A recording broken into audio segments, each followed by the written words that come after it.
Hello viewers, welcome to my YouTube channel learn with Joy. তো আজকের ভিডিওতে আমি তোমাদের সাথে ক্লাস 8 থার্ড ইউনিট টেস্ট 2025 সালের বাংলার সাজেশান দেব। তো তোমাদের টেক্সট বুক থেকে কোন কোন প্রশ্নগুলো ইম্পর্টেন্ট সেগুলো আমি সব দাগিয়ে দেবো। এছাড়া তোমরা কিভাবে পড়লে এই কদিনে তোমরা ভালো একটা নাম্বার পাবে, 70-এ 70 অ্যান্সার করতে পারবে, সেটাও আমি বলে দেবো। তো অবশ্যই তোমরা ভিডিওটি শেষ পর্যন্ত দেখবে, তাহলে আশা করছি তোমরা কিন্তু 8-এ বাংলাতে খুব কম পড়েও কিন্তু ভালো নাম্বার স্কোর করতে পারবে। তো দেখো, তোমরা আমার সঙ্গে তোমাদের টেক্সট বুকটা বার করো এবং আমি যেগুলো বলবো সেগুলো অবশ্যই দাগিয়ে নেবে আমার সাথে সাথে এবং ভালো করে কিন্তু বুঝে পড়বে, তাহলে কিন্তু তোমাদের ভালো রেজাল্ট হবেই। সেকেন্ড এবং ফার্স্ট ইউনিট টেস্টে আমার সাজেশান থেকে কিন্তু 100% কমন এসেছিল। তো তোমাদের বিভিন্ন স্কুলে বিভিন্ন কিন্তু সিলেবাসে পরীক্ষা হবে, কোনো স্কুলে পুরো বই হবে, কোনো স্কুলে জেলখানার চিঠি থেকে হবে। তো এবার থার্ড ইউনিট টেস্টে বেশিরভাগ স্কুলে জেলখানার চিঠি থেকে হবে। তো আমি এখান থেকে সাজেশান দিচ্ছি, তোমাদের যদি বাদবাকি সাজেশানগুলো লাগে তাহলে ফার্স্ট এবং সেকেন্ড ইউনিট টেস্টের ভিডিও দেখে নেবে, সেখানে তোমরা কিন্তু পেয়ে যাবে।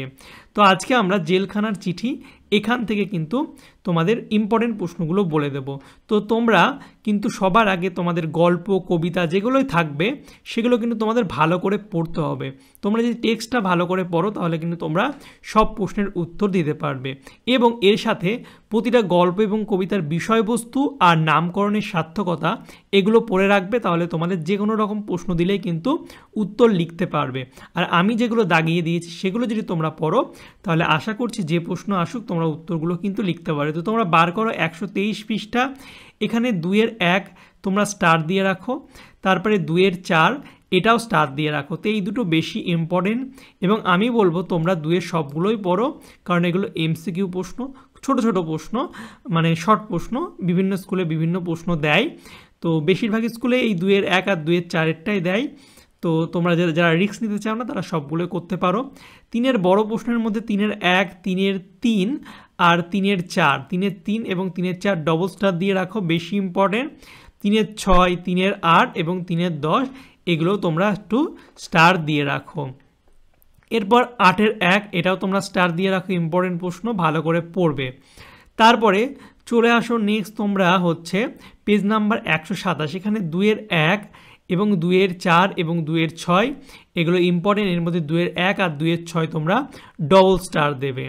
তারপরে চলে আসো নেক্সট, তোমাদের আছে দেখতে পাচ্ছ পেজ নাম্বার হচ্ছে 136, এখান থেকে তোমরা 2-এর 1, 2-এর 3 এবং 2-এর 5 ভালো করে করবে। এছাড়া 2-এর সবগুলোই করে রাখো, কারণ শর্ট প্রশ্ন পড়তে বেশি সময় লাগবে না। এবং 3-এর বড় প্রশ্নের মধ্যে 3-এর 1 ডবল স্টার দাও, 3-এর 3, 3-এর 4 ডবল স্টার এবং 3-এর 5 এটাও ইম্পর্টেন্ট একটা প্রশ্ন। তারপরে হচ্ছে 4-এর 2 এটাও একটা ইম্পর্টেন্ট প্রশ্ন, তোমরা স্টার দিয়ে রাখো। তো এই কটা প্রশ্ন পড়লেই তোমরা কিন্তু এর মধ্যে থেকে কমন পাবে। এবার শিকল পড়ার গান, এখান থেকে তোমরা 2-এর 1, 2-এর 4 ভালো করে পড়বে। এছাড়া 3-এর 1 আর 3-এর 2 এগুলো, এর দুটো প্রশ্নের মধ্যে কিন্তু একটা প্রশ্ন পরীক্ষা আসার সম্ভাবনা প্রবল, তো দুটো ডবল স্টার দিয়ে রাখো। যেগুলো ডবল স্টার আছে সেগুলো তোমরা বেশি ভালো করে পড়বে, তারপরে স্টারগুলো পড়বে। যদি হয়ে যায় তারপরে বাদবাকি পড়ার চেষ্টা করবে, আশা করছি পারবে তোমরা। তো দেখো, এরপরে তোমরা বার করো 148 পৃষ্ঠা, এখান থেকে তোমরা 2-এর 2 একটা স্টার দিয়ে রাখো, 2-এর 4 ডবল স্টার, 2-এর 6 স্টার, তারপরে 2-এর 7 ডবল স্টার, খুব ইম্পর্টেন্ট প্রশ্ন, 2-এর 8, 2-এর 9, 2-এর 10 ডবল স্টার এবং 2-এর 11 আর 2-এর 13। তো এই কটা প্রশ্ন তোমরা ভালো করে পড়ো, এই চ্যাপ্টার থেকে কিন্তু অধ্যায় থেকে অনেক প্রশ্ন আছে, তোমরা সব প্রশ্নগুলো কিন্তু যেগুলো স্টার দেওয়া আছে সেগুলো ভালো করে পড়বে।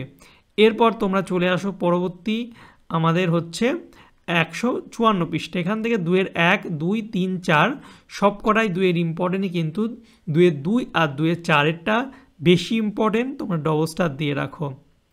এরপরে শুভা থেকে তোমাদের যেগুলো পড়তে হবে, তো প্রথমে তোমরা গল্পটা তো ভালো করে পড়বেই, তারপরে কিন্তু তোমরা প্রশ্নের উত্তরগুলো পড়বে। তো দেখো, এই 2-এরগুলো সবগুলোই করে রেখো তোমরা, শর্ট প্রশ্ন।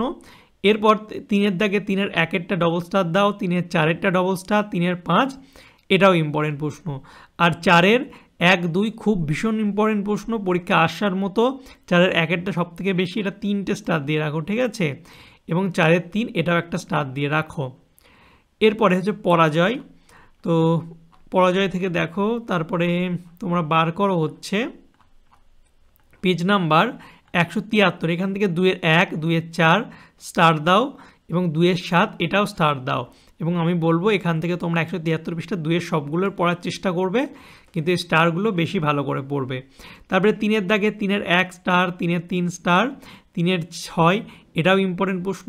এবং 4-এর দাগের এই যে প্রশ্নগুলো আছে সব ভীষণ ভীষণ ইম্পর্টেন্ট, এর মধ্যে থেকে বাদ দেওয়ার মতো কিছু নেই। তা আমি দেখো 4-এর 2 এবং 4-এর 3 একটা করে স্টার দিয়েছি, 4-এর 4, 4-এর 5, 4-এর 7 এবং 4-এর 8 এটা ডবল স্টার দেওয়া বেশি বেশি ইম্পর্টেন্ট, ঠিক আছে? যেগুলো ডবল স্টার সেগুলো ভীষণ ইম্পর্টেন্ট। তো অবশ্যই এই প্রশ্নগুলো ভালো করে পড়ো, এর মধ্যে থেকে একটা প্রশ্ন তোমরা কিন্তু 5 নম্বরের পাবে। তারপরে মাসি পিসি আছে, তো মাসি পিসি হচ্ছে 177 পৃষ্ঠা। এখান থেকে তোমরা 2-এর 1-একটা করবে এবং 2-এর 1-একটা তো ইম্পর্টেন্ট, এছাড়া 2-এর সবগুলোই করে রাখবে। 3-এর হচ্ছে 1-2 ইম্পর্টেন্ট প্রশ্ন, 4-এর 1-2 এখান থেকে হচ্ছে ইম্পর্টেন্ট প্রশ্ন। তো 11টা প্রশ্ন করলেই মোটামুটি তোমাদের হয়ে যাবে। এবার টিকিটের অ্যালবাম খুব ভালো একটা গল্প, এটা তোমরা ভালো করে পড়বে, খুব তোমাদের কিন্তু ভালো লাগবে। তো দেখো 2-এরগুলো সবগুলো করো। 3-এর 1-2 ইম্পর্টেন্ট, 4-এর 1, 4-এর 4, 4-এর 5 ডবল স্টার, 4-এর 6, 4-এর 7 ডবল স্টার, 4-এর 9 এবং 4-এর 10 হচ্ছে 3টে স্টার দাও। এই প্রশ্নটা কিন্তু সব স্কুলেই প্রতি বছর দেয়, ভীষণই একটা ইম্পর্টেন্ট প্রশ্ন। তারপরে দেখো, তারপরে হচ্ছে বার করো 187 পৃষ্ঠা আমাদের লাস্ট, এখানে থেকে 2-এর 1, 2-এর 2 স্টার, 2-এর 4 ডবল স্টার ভীষণ ইম্পর্টেন্ট। তারপরে 3-এর 1 এই প্রশ্নটা করলেই কিন্তু হবে। 11টা প্রশ্ন তোমরা যদি ভালো করে পড়ো এর মধ্যে থেকেই কমন পাবে। আমি বারবার বলছি বাংলার ক্ষেত্রে তোমরা টেক্সট বই, গল্প, কবিতা ভালো করে পড়বে, প্রতিটা ওয়ার্ডের মানে পড়বে, যেখানে শব্দার্থ দেওয়াই আছে। এখান থেকেও অনেক সময় এমসিকিউ প্রশ্ন দেয় শব্দার্থ থেকে। এবং তারপরে হচ্ছে তোমরা কবিতা বা গল্পের বিষয়বস্তু, নামকরণের সার্থকতা পড়বে। এইগুলো যদি তোমরা পড়া হয়ে যায়, তারপরে এই যে প্রশ্নগুলো দাগালাম এগুলোর উত্তর করবে। এই যা যা বললাম এইভাবে তোমরা যদি পড়ো, তোমাদের পরীক্ষায় যে প্রশ্ন আসুক না কেন তোমরা নিজেরাই উত্তর কিন্তু লিখে দিতে পারবে। এবং যে খাতা দেখে সে কিন্তু সবসময় যারা নিজে উত্তর লেখে তাকে কিন্তু নাম্বারটা একটু বেশি দেয়। সে বইয়ের লেখা লিখলে কিন্তু তেমন বাংলাতে নাম্বার পাওয়া যায় না, গড়ে একটা নাম্বার দিয়ে দেয়। তো অবশ্যই আমি যেভাবে বললাম সেভাবে তোমরা পড়বে এবং নিজে থেকে উত্তর লেখা কিন্তু প্র্যাকটিস করবে, তাহলে বাংলাতে কিন্তু বেশি নাম্বার পাবে। এছাড়া তোমাদের যদি পথের পাঁচালী থেকে কোনো সাজেশান লাগে বা ব্যাকরণের তো সাজেশান হয় না, তাও যদি তোমাদের লাগে তোমরা বলবে, আমি একটা সেপারেট ভিডিও বানিয়ে দেবো। এছাড়া যেমন নির্মিতির অংশ আছে, সেগুলো থেকে যদি তোমাদের সাজেশান লাগে অবশ্যই কমেন্ট করে জানাবে, আমি একটা আলাদা ভিডিও তার জন্য কিন্তু বানিয়ে দেব। আর তোমাদের কোন সাবজেক্টের সাজেশান লাগবে সেটাও জানিয়ে রেখো, যার কমেন্ট তোমরা বেশি করবে সেগুলোর ভিডিও কিন্তু আমি তোমাদের জন্য আগে বানিয়ে দেবো। আর এই ভিডিওটাকে তোমরা বেশি বেশি করে বন্ধুদের সঙ্গে শেয়ার করবে, লাইক করবে, কমেন্ট করবে। দেখা হচ্ছে তোমাদের সঙ্গে পরের একটা ভিডিওতে। Thank you for watching my videos.